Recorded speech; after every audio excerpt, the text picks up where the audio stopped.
Tonight we're going to be looking at a series of sensational crimes that happened very locally to this area. They happened in Eastbourne, just down the coast from Hastings, and took place for about 20 years prior to 1956. It's the case of Dr. John Bodkin Adams, who you could think of as a early day Harold Shipman, a family practitioner, general practitioner in Eastbourne, loved and trusted by hundreds of patients.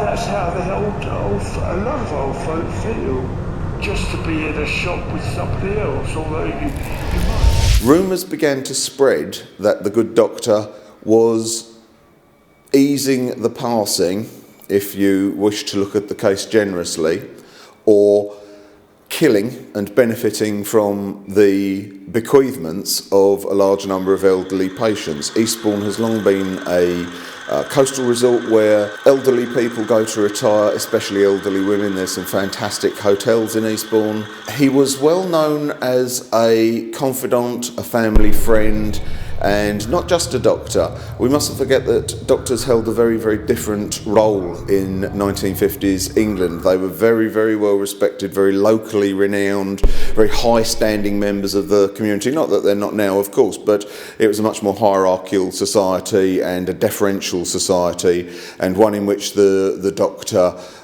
held a very, very high place. And sadly, she died last year, so in a way I miss her. Rumours started to circulate that the doctor was doing more than just easing the pain of these women, but was actually hastening them towards the pearly gates. He was bequeathed huge amounts of money for the time, large amounts of silverware, a beautiful chauffeur-driven Rolls Royce. Listen, they say, oh yes dear, we'll look into it.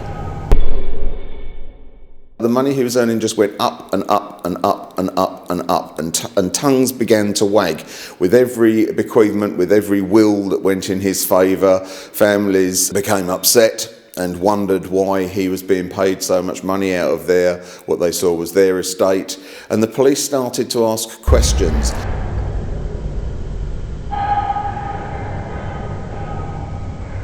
These rumours all came to a head in December of 1956, when the police arrested John Bodkin Adams for the murder of Edith Morell 6 years previously. Edith Morell was a very elderly woman from Eastbourne who was eased out of her pain, as Dr. John Bodkin Adams put it. When he was arrested, he said, "But she was dying anyway. That cannot be murder. Surely it is not such a wicked thing to ease the passing of someone in so much pain," which was presumably quite a silly or very overly honest thing to say, because obviously the doctor takes the Hippocratic oath. They are supposed to ease pain, but they're not supposed to ease patients towards death.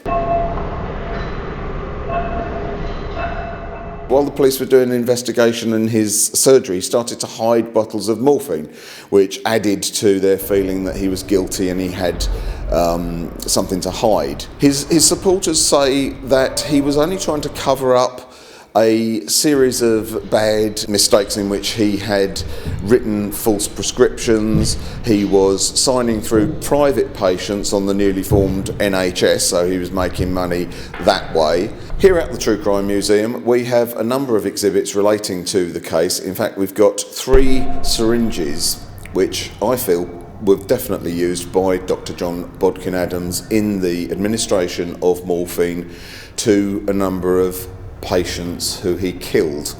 My reason for that belief is that we have the provenance of where these items came from his clinic in Eastbourne. There were no disposable syringes in that day and age, so they were sterilised, re-washed, washed again and so forth. And given the large number of overdoses that Bodkin Adams did administer and the large number of patients he eased towards death, it seems very, very likely that these 3 syringes were among those that he administered the fatal doses with. We also have a medicine bag, a doctor's bag, which is inscribed with his monogram, which was given to him by a patient.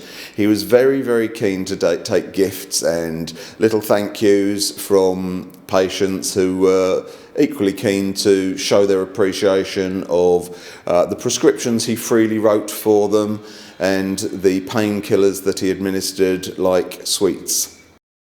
The trial of Dr. John Bodkin Adams just sort of fell apart, really, and the reason for that was that many of the murders, or all of the murders, had happened so far in the past that it really was his word against those of other people in the household, and so it became one person's word against another. The rumours continued to stalk Bodkin Adams, however, especially around Eastbourne, although the whole case had gone nationwide. He was struck off shortly after the trial for a number of misdemeanours, including falsifying prescriptions. He put through a lot of private patients on NHS tickets through the newly formed NHS, and he wasn't afraid to cut the occasional corner, be it legal or illegal, which some said was very, very strange for a man in such high standing and high regard in the town. Dr. John Bodkin Adams continued to enjoy the high life, paid for by the bequeathments of his deceased patients. He liked to go clay pigeon shooting, and it was on one of these shoots in his 80s that he took a fall and died later of the complications.